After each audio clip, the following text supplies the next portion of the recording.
প্রথম প্রশ্ন, ফরজ গোসল না করে সাংসারিক কাজকর্ম করলে কি হয়, শয়তান কি ক্ষতি করে? দ্বিতীয় প্রশ্ন, আসরের নামাজ কাজা হলে কখন পড়তে হয়, কিভাবে পড়তে হয়, কি নিয়ত করতে হয়? তৃতীয় প্রশ্ন, স্বপ্নে উড়তে দেখলে কি হয়, উড়তে স্বপ্ন দেখার বিস্তারিত ব্যাখ্যা জানতে চাই। চতুর্থ প্রশ্ন, শাশুড়িকে মা ডাকা যাবে কিনা, নবীজি নাকি এমন ডাকতে নিষেধ করেছেন? পঞ্চম প্রশ্ন, আমরা সারাদিন যে কাপড় পরে থাকি তা পরে নামাজ পড়লে নামাজ হবে কিনা, নাকি আলাদা কাপড় রাখতে হবে নামাজের জন্য? আসসালামু আলাইকুম ওয়া রাহমাতুল্লাহি ওয়া বারাকাতুহু। আলহামদুলিল্লাহি ওয়াহদা ওয়াসসালাতু ওয়াসসালামু আলা মান লা নাবিয়্যা বাদা। প্রিয় দর্শক, অত্যন্ত গুরুত্বপূর্ণ অনেক প্রশ্ন আপনারা আমাদের কাছে করেছেন। আজকের এই ভিডিওতে তন্মধ্য থেকে উল্লেখিত নির্বাচিত গুরুত্বপূর্ণ 5টি প্রশ্নের জবাব নিয়ে বিস্তারিত আলোচনা করব ইনশাআল্লাহ। সুতরাং মনোযোগ সহকারে ভিডিওটি শেষ পর্যন্ত দেখবেন। আর আপনার কোনো প্রশ্ন থাকলে অবশ্যই কমেন্টে লিখে যেতে পারেন, আমরা পরবর্তী ভিডিওতে জবাব দেওয়ার চেষ্টা করবো ইনশাআল্লাহ। তো আমরা সরাসরি প্রশ্নের জবাবে চলে যাই। একটি প্রশ্ন ছিল, শেখ, আমরা সারাদিন যে কাপড় পরে থাকি তা পরে নামাজ পড়লে নামাজ হবে কিনা, নাকি নামাজের জন্য আলাদা কাপড় রাখতে হবে? দেখুন, নামাজ সহি হওয়ার জন্য বেশ কিছু পূর্ব শর্ত রয়েছে। তার মধ্যে থেকে একটি শর্ত হলো, নামাজ আপনি যেই কাপড় পরে পড়বেন সেই কাপড় পাক হতে হবে, পবিত্র কাপড় পরে নামাজ পড়তে হবে। এখন আপনি সারাদিন যেই কাপড় পরে থাকেছেন অথবা অন্যান্য কাজকর্ম করেছেন, সেই কাপড় যদি নিশ্চিত নাপাক হয় তাহলে তো আপনি সেই কাপড়ে নামাজ পড়তে পারবেন না, কারণ নাপাক কাপড়ে তো নামাজ হয় না। আর যদি আপনি পরিপূর্ণ নিশ্চিত হন যে এই কাপড় সারাদিন পরে থাকলে বা কাজ করলে কি হবে, কাপড় এখনো পাক আছে, তাহলে আপনি সেই কাপড় পরে নামাজ পড়তে পারেন, কোনো সমস্যা নেই। সারাদিন কাপড় পরে থেকেছেন অথবা কাজবাজ করেছেন অন্যান্য, এর মাধ্যমে যে কাপড় নাপাক হয়ে গিয়েছে নামাজ হবে না, বিষয়টি এমন নয়, নামাজ হয়ে যাবে। তবে যদি আপনি অনিশ্চিত হন কাপড় নাপাক নাকি পাক, তো সেক্ষেত্রে আপনার জন্য উচিত হলো যে এরকম পরিপূর্ণ পবিত্র কাপড় পরেই নামাজ পড়া, আলাদা কোনো কাপড় রাখা যেটার মাধ্যমে আপনি নামাজ পড়বেন। তবে আপনার পরিধানের কাপড় পরিপূর্ণ পাক থাকলে কোনো সমস্যা নেই, নামাজ হয়ে যাবে। আমরা পরবর্তী প্রশ্নের জবাবে চলে যাই। প্রশ্ন ছিল, শেখ, আসরের নামাজ কাজা হলে কখন পড়তে হয়, কিভাবে পড়তে হয়, কি নিয়ত করতে হয়? দেখুন, অত্যন্ত গুরুত্বপূর্ণ একটি প্রশ্ন। আসরের নামাজ যদি কাজা হয়ে যায় আপনি কিভাবে পড়বেন, কখন পড়বেন বা কি নিয়ত করে পড়বেন? প্রথমত আসরের নামাজের সময় আপনার জানতে হবে, বুঝতে হবে। আসরের নামাজের সময় হলো যখন জোহরের রক্ত শেষ হয়ে যায় তখন থেকে আসরের রক্ত শুরু হয়, আর সেই সময় শুরু হয় জোহরের রক্ত শেষ হয় বা আসরের রক্ত শুরু হয় হলো যে কোনো, আপনি যদি ঘড়ির মাধ্যমে ক্যালেন্ডারের মাধ্যমে সময় নির্ধারণ করে নিতে পারেন, এটা পরিবর্তন হয়, তো এর মাধ্যমে তো আপনি নির্ধারণ করলে হয়ে গেল। তবে যদি আপনি ঘড়ি ক্যালেন্ডার ইত্যাদি না থাকে, সেক্ষেত্রে আসরের সময় কিভাবে নির্ধারণ করবেন? যে কোনো জিনিসের ছায়ায় আসলি তথা মূল ছায়া ছাড়া আপনি যখন কোনো জিনিসকে যদি সূর্যের আলোতে রাখেন, তাহলে দেখবেন যে পশ্চিমে যদি সূর্য থাকে, আসরের সময় যেহেতু পশ্চিম দিকে সূর্য থাকে, সেক্ষেত্রে পূর্ব দিকে সেই ছায়াটি হেলে পড়বে।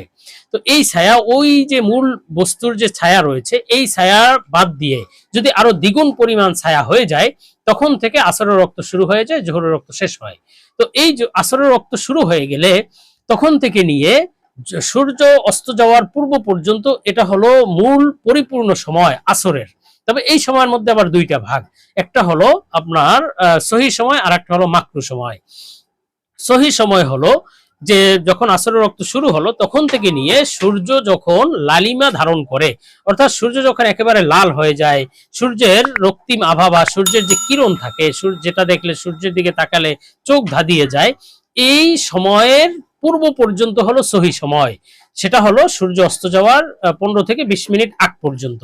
এই সময় আপনি নামাজ পড়লে তো নামাজ পরিপূর্ণ সহি। আর এই সময়ের পর থেকে নিয়ে সূর্যাস্তের আগ পর্যন্ত আসরের নামাজ পড়া মাকরুহ। তবে আপনি যদি এই সময়ের মধ্যে মোটেই না পড়েন, আপনি এই সময় আসরের নামাজ পড়লেনই না, তাহলে আপনি কখন পড়বেন, কিভাবে পড়বেন এবং কি নিয়ত করবেন, এখন হলো বিস্তারিত আলোচনা। দেখুন, যদি এই সময়ের মধ্যে আপনি আসরের নামাজ না পড়তে পারেন, তাহলে 3টা সময় বাদ দিয়ে আপনি অন্য যে কোনো সময় আসরের নামাজ কাজা পড়তে পারেন। 3 সময় হলো সূর্য উদয়ের সময়, সূর্য অস্ত যাওয়ার সময় এবং সূর্য যখন মধ্যাকাশে থাকে ঠিক মাথার উপরে, বা দুপুরের সময়। এই সব 3টে সময় বাদ দিয়ে অন্য যে কোনো সময় আপনি আসরের নামাজ কাজা পড়তে পারেন। এখন এই আসরের নামাজ কাজার ক্ষেত্রে আপনি কি নিয়ত করবেন? দেখুন, আসরের নামাজ যেহেতু কাজা, যেহেতু আপনি ফরজ নামাজ কাজা করেছেন, তো আপনি নিয়ত করবেন যে আমি অমুক দিনের অমুক আসরের নামাজ কাজা পড়ছি, ফরজ নামাজ কাজা পড়ছি। এভাবে নিয়ত করলেই আপনার আসরের কাজা হয়ে যাবে। এখন কিভাবে পড়বেন? দেখুন, আসরের নামাজ যেহেতু ফরজ বা আসরের নামাজ যেহেতু একটি কাজা হয়ে গিয়েছে আপনার, তো আপনি যেটা আসরের আদায় নামাজ যেভাবে আদায় করতে হয়, তথা ভক্তি আসরের নামাজ যেভাবে আপনি পড়েন সেভাবেই আসরের নামাজ কাজা পড়তে হবে। তথা 4 রাকাত ফরজ নামাজ কাজা করবেন। প্রথম 2 রাকাতে সূরা ফাতিহার সাথে অন্য যে কোনো একটি সূরা মিলাতে পারেন, অথবা অন্য যে কোনো একটি সূরার সমপরিমাণ আয়াত মিলাতে পারেন, এবং শেষের 2 রাকাতে আপনি শুধুমাত্র সূরা ফাতিহা পড়বেন। এভাবে আপনি আসরের নামাজ পড়বেন, তাহলে আসরের কাজা সহি হয়ে যাবে। তো আমরা পরবর্তী প্রশ্নের জবাবে চলে যাই। প্রশ্ন ছিল, স্বপ্নে উড়তে দেখলে কি হয়? বিস্তারিত স্বপ্নে উড়তে দেখার বিস্তারিত ব্যাখ্যা জানতে চাই। দেখুন প্রিয় দর্শক, স্বপ্নে উড়তে দেখা অত্যন্ত গুরুত্বপূর্ণ একটি স্বপ্ন। আল্লাহ তাআলা স্বপ্নের মাধ্যমে বান্দাকে বিভিন্ন সময় বিভিন্ন বার্তা তো দিয়ে থাকেন। তো কখনো সুসংবাদের বার্তা দেন, আবার কখনো সতর্ক বার্তা। তো স্বপ্নে উড়তে দেখাও তার মধ্য থেকে অত্যন্ত গুরুত্বপূর্ণ একটি স্বপ্ন, আপনাকে বিশেষ কোনো বার্তা দেওয়া হচ্ছে। তো আমরা স্বপ্নে উড়তে দেখার বিস্তারিত ব্যাখ্যা সম্পর্কে আলোচনা করব নির্ভরযোগ্য স্বপ্নের ব্যাখ্যার কিতাব আল্লামা ইমাম মুহাম্মদ ইবনে সিরিন রহমাতুল্লাহ আলাইহির তাবির রুইয়া কিতাব থেকে। হযরত মুহাম্মদ ইবনে সিরিন রহমাতুল্লাহ আলাইহি বলেছেন, স্বপ্নে যদি কোনো ব্যক্তি পাখির মতো উড়তে দেখে, অর্থাৎ পাখির মতো আকাশ দিয়ে উড়ে যাচ্ছে, এই ধরনের স্বপ্ন দেখলে তাহলে বুঝতে হবে যে সে তার ওড়ার উচ্চতা অনুযায়ী সে সফরে যাবে। অর্থাৎ অনেক উপর দিয়ে যদি উঠতে দেখে তাহলে বুঝতে হবে সে অনেক দূরে সফরে যাবে, দূর দেশ ভ্রমণে যাবে। আর যদি নিকটতম স্থান থেকে উঠতে দেখে তাহলে বুঝতে হবে সে সফরে যাবে, হয়তো কাছে কোনো জায়গায়। আর স্বপ্নে যদি কোনো ব্যক্তি দেখে যে সে মাটি থেকে, জমিন থেকে উড়ে উপরে উঠছে, এমন স্বপ্ন দেখলে বুঝতে হবে তার ইজ্জত সম্মান লাভ হবে, আল্লাহ তাআলা তার মান মর্যাদা শীঘ্রই বাড়িয়ে দিবেন। আর স্বপ্নে যদি কোনো ব্যক্তি দেখে যে সে সোজা উড়ে আসমানে চলে গিয়েছে, তাহলে এটি ক্ষতিগ্রস্ত হওয়ার আলামত, বিশেষ কোনো বিপদ আপদে পতিত হওয়ার লক্ষণ। আর স্বপ্নে যদি কেউ দেখে যে সে বাতাসে উড়ে উড়ে উড়ে একেবারে আকাশে চলে গিয়েছে এবং সেখানে গিয়ে হারিয়ে গিয়েছে, আর ফিরে আসতে পারেনি, এমন স্বপ্ন দেখলে তাহলে বুঝতে হবে যে তার মৃত্যু নিকটবর্তী এসে গিয়েছে, আল্লাহ তাআলা তাকে সতর্ক করছেন। আর স্বপ্নে যদি কোনো ব্যক্তি দেখে যে সে ডানাবিহীন উঠছে, অর্থাৎ ডানা নেই কিন্তু উঠতে পারছে, এমন স্বপ্ন দেখলে বুঝতে হবে যে তার অবস্থার পরিবর্তন হয়ে যাবে, বর্তমান অবস্থা যেটা তার রয়েছে সেই অবস্থায় পরিবর্তন আসতে চলেছে। আর স্বপ্নে যদি কেউ দেখে যে সে নিজের ঘর থেকে বা নিজের এলাকা থেকে উড়ে অপরিচিত কোনো জায়গায় চলে গিয়েছে, যেই জায়গা সে চিনে না, এমন স্বপ্ন দেখলেও বুঝতে হবে এটি দূর দেশ ভ্রমণ অথবা তার মৃত্যুর সতর্কবার্তা, এবং তাকে আল্লাহ তাআলা তওবা করার ব্যাপারে সতর্কবার্তা দিচ্ছেন, বান্দা তুমি তওবা করে নাও, তোমাকে সময় দেওয়া হলো, বা অল্প কিছুদিনের মধ্যে সে মৃত্যুবরণ করতে পারে, এর পূর্বেই তার সহি পথ এবং সহি মতে ফিরে আসা উচিত, তওবা করা উচিত। তো আমরা পরবর্তী প্রশ্নের জবাবে চলে যাই। প্রশ্ন ছিল, শাশুড়িকে মা ডাকা যাবে কিনা? নবীজি নাকি এমন ডাকতে নিষেধ করেছেন? দেখুন অত্যন্ত গুরুত্বপূর্ণ প্রশ্ন। আমাদের দেশে সাধারণত শাশুড়িকে মা এবং শ্বশুরকে বাবা বা আব্বা ডাকা হয়। তো এটা ডাকা যাবে কিনা, গুনাহ হবে কিনা? আর হাদিসে তিনি বলেছেন যে হাদিসে ডাকতে নিষেধ করা হয়েছে। হ্যাঁ, রাসূল সাল্লাল্লাহু আলাইহি ওয়াসাল্লাম থেকে একটি বর্ণনা পাওয়া যায় যে রাসূল সাল্লাল্লাহু আলাইহি ওয়াসাল্লাম বলেন, যে ব্যক্তি নিজের পিতা ছাড়া অন্য কোনো ব্যক্তিকে পিতা সাব্যস্ত করলো বা পিতা ডাকলো, তার জন্য জান্নাত হারাম, তার স্থান জাহান্নাম। তো এই হাদিসের মাধ্যমে এটা বোঝা যায় বা এই ধারণা আসতে পারে যে শ্বশুরকে বাবা, তেমনি ভাবে শাশুড়িকে মা ডাকা হারাম, ডাকলে জান্নাত পাওয়া যাবে না।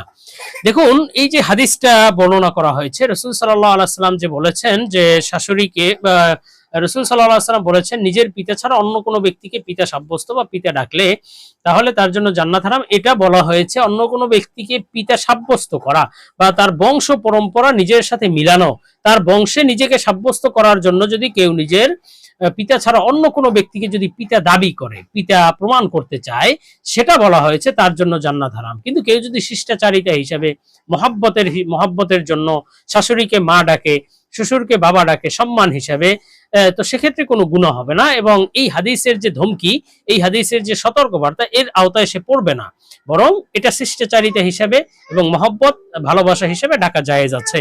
তো আমরা সর্বশেষ প্রশ্নের জবাবে চলে যাই। প্রশ্ন ছিল, ফরজ গোসল না করে সাংসারিক কাজকর্ম করলে কি হয়? শয়তান কি ক্ষতি করে?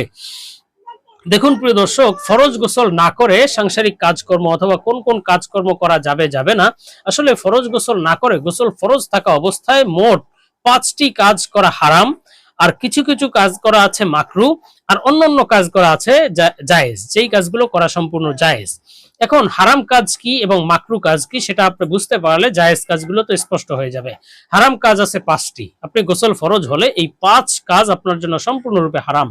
প্রথম হলো নামাজ পড়া, গোসল ফরজ অবস্থায় আপনি নামাজ পড়তে পারবেন না, জায়েজ নেই। দ্বিতীয় হলো কোরআনুল কারীম স্পর্শ করা, কোরআনের যে জিলদ আছে এটা আপনি গোসল ফরজ হলে স্পর্শ করতে পারবেন না, সম্পূর্ণরূপে হারাম। তৃতীয়ত কোরআনুল কারীম তিলাওয়াত করা, মুখস্থ তেলাওয়াত করেন আর দেখে তেলাওয়াত করেন, জায়েজ নেই, গোসল ফরজ হলে কোরআন তেলাওয়াত বৈধ নয়। চতুর্থ কাজ হলো মসজিদে অবস্থান করা বা মসজিদে প্রবেশ করা। গোসল ফরজ হলে আপনি মসজিদে অবস্থান করতে পারবেন না, প্রবেশ করতে পারবেন না, জায়েজ নেই। এবং পঞ্চম কাজ হলো বাইতুল্লাহর তোয়াফ করা বা মক্কা যে কাবা শরীফ তার তোয়াফ করা সম্পূর্ণরূপে হারাম, জায়েজ নেই। এই পাঁচটা কাজ হারাম। আর কিছু কিছু কাজ জায়েজ, বা কিছু কিছু কাজ আছে মাকরু। সেই মাকরু কাজগুলো আছে, সেগুলো হলো প্রথমত হাদিসের কিতাব পড়া বা হাদিসের কিতাব ধরা, স্পর্শ করা, ফিখের কিতাব বা মাসালা মাসাইলের কিতাব স্পর্শ করা, তেমনি ভাবে ওয়াজ নসিহতের কিতাব ধরা, স্পর্শ করা গোসল ফরজ অবস্থায়, এটাও আদবের খেলাফ, এগুলো থেকেও বিরত থাকতে হবে, মাকরু। আর তেমনি ভাবে আজান দেয়া, গোসল ফরজ অবস্থায় আজান দেওয়াও নিষেধ, আজান দেওয়াও মাকরু, একামত দেওয়া মাকরু। তো এই যে হারাম এবং মাকরু কাজগুলো ছাড়া অন্যান্য যেই কাজগুলো আছে, যেমন নাকি আপনার না কি বলে সাংসারিক কাজকর্ম করা, খাওয়া দাওয়া করা, রান্না বান্না করা, এগুলো সম্পূর্ণরূপে জায়েজ আছে, সমস্যা নেই। এগুলো করলে কোনো গুনাহ হবে, ক্ষতি হবে, শয়তান আপনাকে বিশেষ বড় ক্ষতি করে ফেলবে, এমন কোনো বিষয় নেই। তবে একটা বিষয় লক্ষণীয়, গোসল ফরজ হলে যত দ্রুত সম্ভব ফরজ গোসল করে তারপর অন্যান্য কাজকর্ম করা চাই। তবে কখনো কখনো গোসল ফরজ হলে আপনি ফরজ গোসল না করে জরুরি কাজকর্ম করা আপনার জন্য জায়েজ আছে।